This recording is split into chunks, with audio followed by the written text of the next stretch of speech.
আপনার সাথে কি আসলেই কোনো মোসাদ এজেন্ট কথা বলছিল? ওই যে যেই লোকটার ছবি দেখা যাচ্ছিল আপনার সাথে, তিনি কি ইসরায়েলের লোক? আচ্ছা শুনেন, এটা ইয়েস, এই কোশ্চেনটা আমি আপনারা যেটা বলতে চাই যে দেখেন, এইটা নিয়ে বাংলাদেশে এবং আপনারও অন্তত 4 থেকে 5টা প্রোগ্রাম আমি কথা বলেছি। তো এইটা হচ্ছে ন্যারেটিভ, এবং এটা হচ্ছে মানুষকে আপনার হেয় করার কিংবা মানুষকে বিতর্কিত করার একটা রাস্তা। অর্থাৎ একটা ওই যে জার্মান ভাষাতে একটা প্রবাদ আছে, if you want to kill a dog first give a bad name, then তাকে কিল করো। সো ওই জায়গা থেকে যে একটা মানুষের চরিত্র হননের জন্য একটা নেতিবাচক কমেন্ট কিংবা নেতিবাচক ঘটনাকে বারবার সামনে নিয়ে আসা, আমরা এটা পরিষ্কার করেছি। সো এই বিষয় নিয়ে আমি তো, আপনি ধরেন এই সবাই মানে মানুষকে বিভ্রান্ত করতে চাইলে একই কথা ছড়াবে, আমি তো সেটা বলবো না। তো আমি এখানে একটা কথা বলতে চাই, আপনি যেটা সাইমুম ভাইকে বলেছিলেন, ওই প্রশ্নটা সাইমুম ভাই বা বলেন, আমি একটু উত্তর দিতে পারতাম, যেটা আপনি বলছিলেন জর্জ অরওয়েলের একটা ঘটনা উদাহরণ দিয়ে, যে all animals are equal but some are more more equal equals than others. তো রাইট। ইয়েস ইয়েস, তো এইটা হচ্ছে, এটা বাংলাদেশের প্রেক্ষাপটে এই গত 53 বছরেও তাই ছিল এবং এখনো আছে, ভবিষ্যতে কতদিন থেকে আমি জানি না। কারণ হচ্ছে এই কথা বললাম যে আমরা যতই ন্যায় বিচারের কথা বলি, আমরা যদি সুশাসনের কথা বলি, বাংলাদেশের রাজনীতিতে 50 বছরের ইতিহাসে এখন পর্যন্ত যাদের মুসলমান আছে, যারা রাজনৈতিকভাবে সাংগঠনিকভাবে যাদের সংগঠন বড়, তারা অনেক ক্ষেত্রে পাওয়ার মিসইউজ করে, প্রভাব বিস্তার করে, সেইটা বাংলাদেশে এখনো বলবৎ আছে। আপনি যেটা ইনফরমালি বলেছিলেন সম্ভবত, যে 5ই আগস্টের পরে রাজনৈতিক সংস্কৃতির পরিবর্তন হয় নাই, আগের মতো পেশি শক্তি আধিপত্য বিস্তার রাজনীতি পরিবর্তন হয় নাই। সবচেয়ে দুঃখজনক যে আজকে এই গণমাধ্যম, আগে আওয়ামী লীগের দালালি করেছে, এখনো গণমাধ্যম গুলো একটা নির্দিষ্ট শ্রেণী পেশার মানুষের হাতে বন্দী।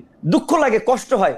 রাজনীতির বাইরে এমপি মন্ত্রী হওয়ার জন্য তো জীবন দিয়ে হাত ভাঙি নাই, পা ভাঙি নাই, মাজা ভাঙি নাই, কোমর ভাঙি নাই। জনাব নূর, এই নির্দিষ্ট শ্রেণী পেশাকে বিএনপির লোক, বিএনপির প্রতি দুর্বল হয়েছে গণমাধ্যম, না কার প্রতি? সরকারের না, প্রতি? এখানে ধরেন এখন যেহেতু স্বাভাবিকভাবে এখন এনসিপির এক নেতা উপদেষ্টা আছে, তাদের প্রভাব আছে। বিএনপি একটা বড় রাজনৈতিক দল, তাদের শেল্টার ছাড়া তো চলতেই পারবে না, ব্যবসায়ী কিংবা গণমাধ্যম, তাদের প্রভাব আছে। জামাতের প্রভাব আছে। আমি তো শেষ করি খালেদ, আমি এটা শেষ করি 30 সেকেন্ড, যে আমরা চেয়েছিলাম, যেটা আমরা বলি যে একটা স্বাধীন বিচার বিভাগ, একটা স্বাধীন গণমাধ্যম, একটা জনবান্ধব এবং জবাবদিহিতামূলক প্রশাসন। কিন্তু দুঃখজনক, গত 10 মাসে আপনি যেটা বলছিলেন যে কেন আমি পজিশন চেঞ্জ করি, এই সরকারকে আনকন্ডিশনাল সাপোর্ট দিয়েছিলাম, তারা 10 মাসে ওইভাবে আমাদের আকাঙ্ক্ষা তো পূরণ করতে পারে নাই। তারা পেরেছে যে প্রশাসনের মধ্যে একটা পরিবর্তন আনতে, রাজনৈতিক সংস্কৃতির পরিবর্তন আনতে, গণমাধ্যমকে ওইভাবে শক্তভাবে দাঁড় করাতে, সব আগের মতোই একটা পরিস্থিতির দিকে যাচ্ছে। তাহলে কি আমরা আবার সরকারের কি দোষ? আন্দোলন করবো, আবার জীবন দেবো, আবার রক্ত ঝরাবো? নূর, সরকারের কি দোষ? আপনারা তো প্রতি পদে পদে, আপনি না মানে প্রতি পদে পদে সরকারকে বিক্ষোভ সমাবেশ, তারপরে বৈপরীত্য, এগুলি সব এই রকমের অভ্যুত্থান পরবর্তী সময়ে এদের উচিত ছিল একটা জাতীয় সরকার করা। আপনি পুরো উপদেষ্টা পরিষদে 5টা লোক দেখাতে পারবেন না যাদের জন্য শক্ত অবস্থান আছে। আপনি এই আপনার ভাই সাইমুম ভাই যেটা বলেছেন সেই কথাটি, হ্যাঁ ওই যেটা আমি বলতে চাইছিলাম, কেন নির্বাচন নিয়ে এই উত্তপ্ত পরিস্থিতি, এটা আপনি বললেন যে ফেব্রুয়ারি থেকে এপ্রিল 2 মাসের ব্যবধানে তৈরি হলো। কথা বলতে গেলে অনেক কথাই আসে, আমি সংক্ষেপে বলি। সাইমুম ভাই যেটা বলেছেন, এখন আমার হাতে একটু হাড়ি ভাঙা লাগে আর কি বলতে গেলে, এজাজের বিরুদ্ধে আমাদের অপসারণ দেবে, এটা তো পলিটিক্যাল মুভ। এটাও তো বলতে গেলে বিএনপির এখানে সমর্থন আছে, আমরা বিএনপির মিত্র হিসেবে। আমি কিন্তু কোনোভাবে আপনাকে অভিযোগ করছি না নূর ভাই, আমি বলছি স্কেলের কথা, আমি বলছি যে কি কালচারটা চালু হয়েছে সেটার কথা।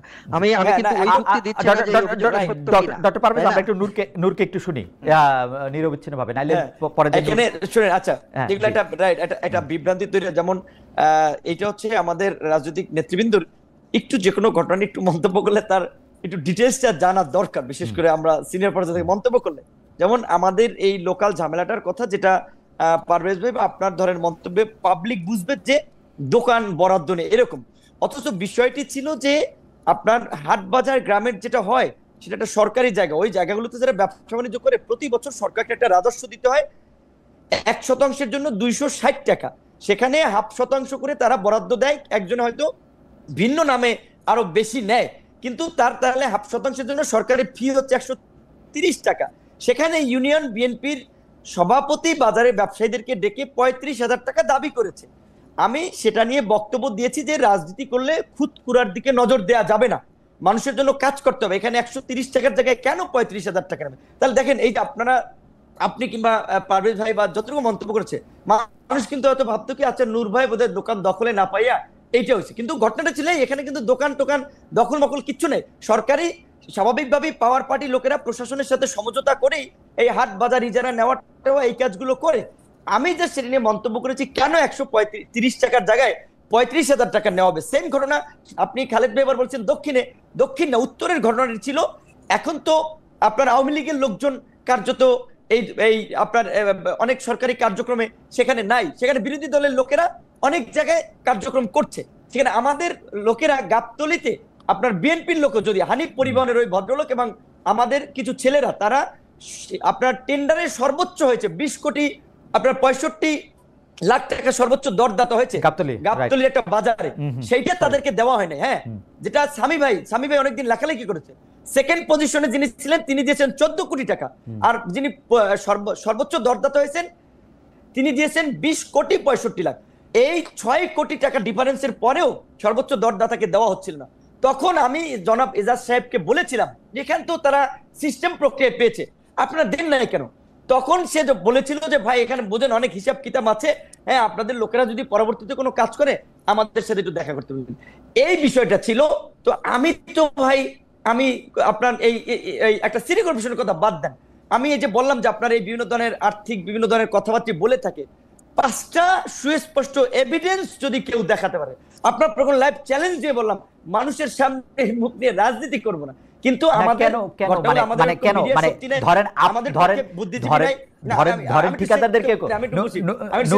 আমি একটু প্রশ্নটা করি, কেন অসুবিধা কি? মানে রাজনৈতিক দলকে তো ঠিকাদাররা সমর্থন করতেই পারেন, বা আপনাদের দলের মধ্যে লোক তো ঠিকাদারি করতেই পারেন, সেইটা এবং ওই ঠিকাদার আপনাকে চাঁদাও দিতে পারেন, আপনাদের দলের সক্রিয় কর্মীও হতে পারেন, এতে তো কোনো রকম কোনো বাধা নাই।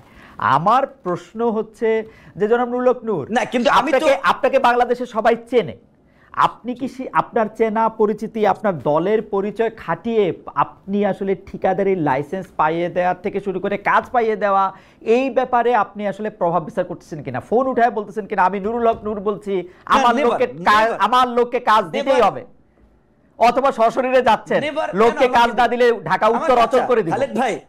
খালেদ ভাই আচ্ছা বলেন, আমি কি সরকারি দল এনসিপি আর বিরোধী দলকে প্রধান বিরোধী দল বিএনপি, আপনারা বিএনপির লোকের এক জায়গায় গেলে অফিসার আমাকে কেন দেবে? আমার কি আছে বলেন, আমার কি আছে? আমার বিএনপি আপনাকে একটা আমাকে ছোট করা ক্যারেক্টারাইজেশন করা, হ্যাঁ চিঠি হ্যাঁ আপনি বলছেন, আমি সংবাদকে বলছিলাম যে বিএনপি একটা চিঠি দিয়েছিল, সেটা অনেককে ভেবেছিল এটা ভিপিনের জন্য আশীর্বাদ, কিন্তু সেটা এখন অভিশাপে পরিণত হয়েছে এলাকায়, কারণ ওই চিঠির কারণেই আরো হামলা মামলা অবিরত চলতেছে। কাজী আমি এই যেটা বলছেন যে এই ধরনের পরনির্ভরশীল হয়ে কিছু করতে চাই না, নিজের শক্তি সামর্থ্যে এগিয়ে যেতে চাই। তবে শুনেন, এখানে আমাদের একটা প্রবলেম হচ্ছে, যে বললাম দেখেন এনসিপি একটা সদ্য প্রসব করা সন্তানের মতো একটা নতুন দল, তারপরেও সরকারের ভিতরে তাদের উপদেষ্টা আছে, বুদ্ধিজীবী মহলে তাদের ব্যাকআপ আছে, কিন্তু আমরা যে এই যে লড়াই সংগ্রাম করে আজকের এই জায়গায় এসেছি, আমাদের কিন্তু দুজন বুদ্ধিজীবী নাই, কারণ তাদেরকে তো আমরা পিএসসিতে বসাইতে পারবো না, তাদের কাউকে তো আমরা কোনো সাংবিধানিক প্রতিষ্ঠানে দায়িত্ব দিতে পারবো না, আমরা তো কাউকে সচিব বানাতে পারবো না, কাজে আমাদের আমলা নাই, কামলা নাই, ব্যবসায়ী নাই, আমরা আসলে একটা কি বলবেন নদীর মধ্যে সাগরের মধ্যে হাবুডুবু খেয়ে কিন্তু এই জায়গা থেকে আসছি বা তৈরি হচ্ছে। কাজে আমরা বলবো আমাদেরকে আপনাদেরও সব মানুষের এনকারেজ করা দরকার, উৎসাহিত করা দরকার। যদি এই কমিউনিটির কিছু ছেলেপেলে আজকে তৈরি করতে না পারতাম, আজকে বাংলাদেশ কি অবস্থায় যেত সেটা আপনারা চিন্তা করেন। অনেকে ধরেন মুক্তভাবে রাজনীতি করছে, সরকার গঠনের স্বপ্ন দেখছে, কিন্তু এই কন্ট্রিবিউশনটা যদি আমরা আজকে না রাখতে পারতাম, এটা সুদূর পরা হতো। না, কিন্তু আমরা যে আপনাকে সমর্থন করব, আপনার মধ্যে আমরা আলাদা কি দেখতেছি যেটা আমরা বিএনপির মধ্যে দেখি না, এনসিপির মধ্যে দেখি না? আপনাকে আমরা কেন সমর্থন করব সেটা যদি আপনি আমাদেরকে 30 সেকেন্ডে বলতেন, মানে কেন আপনি স্পেশাল, মানে আমি আপনাকে আলাদা করে পছন্দ করি, এটা তো আর কোনো স্পেশাল ক্রাইটেরিয়া হইতে পারে না, তাই না? ঠিক আছে, না অবশ্যই না, আপনি বলেন যে আমরা কেন আপনাকে। যেমন আজকে বাংলাদেশে সংস্কার হচ্ছে, সংস্কার নিয়ে ব্যাপক আলোচনা হচ্ছে। 2021 সালে রাজনৈতিক দল গঠন করেছি, সে সময় আমরা পরিষ্কারভাবে ঘোষণা দিয়েছিলাম বাংলাদেশের দ্বিদলীয় রাজনীতি বাংলাদেশের সমাজকে সংঘাত এবং সহিষ্ণু করেছে, সমাজকে পারিবারিকভাবে বিভাজিত করেছে এবং এই সংঘাতকে একেবারে রুট লেভেলে ছড়িয়ে দিয়েছে। এই সংঘাত এবং সহিংসতার রাজনীতির পরিবর্তে নতুন ধারার রাজনীতি দরকার, ভারসাম্যপূর্ণ সংসদ দরকার। সেজন্য আমরা আনুপাতিক হারে নির্বাচনের কথা বলেছি, আমরা দ্বিকক্ষ বিশিষ্ট সংসদের কথা বলেছি, প্রশাসনকে জবাবদিহিতা আনার জন্য আমরা একটা জবাবদিহিতামূলক প্রশাসনের সংস্কার করব। মানে নূর, আমারও তাই মনে হচ্ছে যে মানে এগুলি তো আপনার 31, আমি একটু বলি, হ্যাঁ সাইমুম ভাই বলছি 31 দফা তো রাইট, 22 সালে 31 দফা আমি দল ঘোষণা করে 22 সালে, আর 31 দফাতে আমাদেরও ইনপুট আছে, কিন্তু আমি বলছি যে তারও আগে বেগম জিয়া দিছিলেন 2016 সাল থেকে তো এটা সেখানে এটা সবচেয়ে এইটা ছিল না আপনার এই বাংলাদেশে আওয়ামী লীগ এবং বিএনপির মতো বুর্জোয়া দলগুলোই তো এই যে আপনার বলেন যে গ্রামীণ পাওয়ার পলিটিক্স কিংবা পেশি শক্তির পলিটিক্সটাকে জিয়ে রাখছে। তো সেক্ষেত্রে আচ্ছা নূর, আমি সহজ করে বলি, একদম শেষ করতে চলে আসছি। নতুন শক্তি আসলে জনাব নূর, আমি একদম শেষ কথা বলি, আপনি একটা না, আমি একটা শেষ কথা মানে শেষ কথা বলি যে আপনি আসলে যেসব কথা বলতেছেন তার মধ্যে থেকে আমি আসলে আলাদা করে কোনো কিছু আমি পাইতেছি না। শুধু এটা আমি বুঝতেছি যে দুই দলের রাজনীতি করে বাংলাদেশকে বিভক্ত করে বাংলাদেশকে লুটপাট করছে, এখন তাদেরকে বাদ দিতে হবে, আমরা করব সেই লুটপাট। ব্যাপারটা কি এরকম?